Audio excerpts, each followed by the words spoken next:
Dire que Paris était sur une trajectoire ascendante, que c'était un club qui s'installait. Or, maintenant, ils sont installés. Et là, dans un contexte difficile, on affronte un club énorme, le Barça. Donc, soit on fait une bonne performance, malgré l'absence d'Ibra, on se mobilise, il y a une victoire au bout, un bon match nul, et on se dit Paris est là, Paris maîtrise, Paris s'est vraiment installé. Soit il y a une contre-performance, comme une défaite, et on se dit là, pour le coup, c'est le début d'une crise, voire d'une régression. Dans tous les cas de figure, mais Saoud, ce sera un tournant.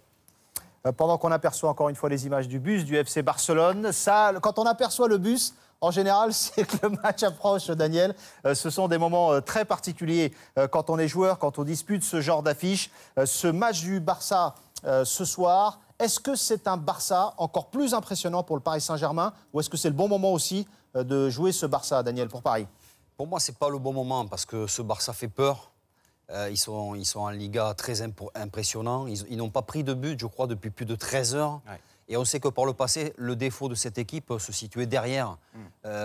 Trop friable, ils prenaient trop de buts, ce qui pouvait enlever un peu de confiance aux joueurs offensifs, aux joueurs notamment du milieu.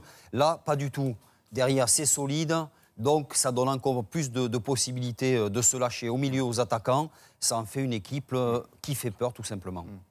Les images de Jean-Jacques Msalem dans les vestiaires du Paris Saint-Germain. Voilà à quoi ressemblent les vestiaires du Paris Saint-Germain à moins de 2 heures maintenant du coup d'envoi de ce PSG Barcelone. Voilà un maillot à 57 millions d'euros à peu près, celui de David Luiz pour les Parisiens qui sera évidemment titulaire pour cette rencontre. L'incertitude, c'est le schéma. Marquinhos également sera là. C'est le schéma choisi par Laurent Blanc. Est-ce qu'il va une nouvelle fois changer son schéma ou être fidèle à son 4-3-3? Olivier Talaron nous dira ça tout à l'heure du côté du Barça. Oui, ça, vous êtes fait avoir parce que David Luiz, je l'ai acheté moi, 100 et quelques euros. C'est pas le prix que je l'ai payé, c'est le prix que Paris l'a payé. Enfin, à peu près, hein, à la louche, ce maillot de David Luiz. On s'intéressera à la composition de l'équipe du FC Barcelone, évidemment. Mais je vous donne un indice, messieurs. Regardez, dans les vestiaires du FC Barcelone, cette fois-ci, et on va se projeter sur un maillot, celui de Xavi. Oui. Sébastien. 6, hein.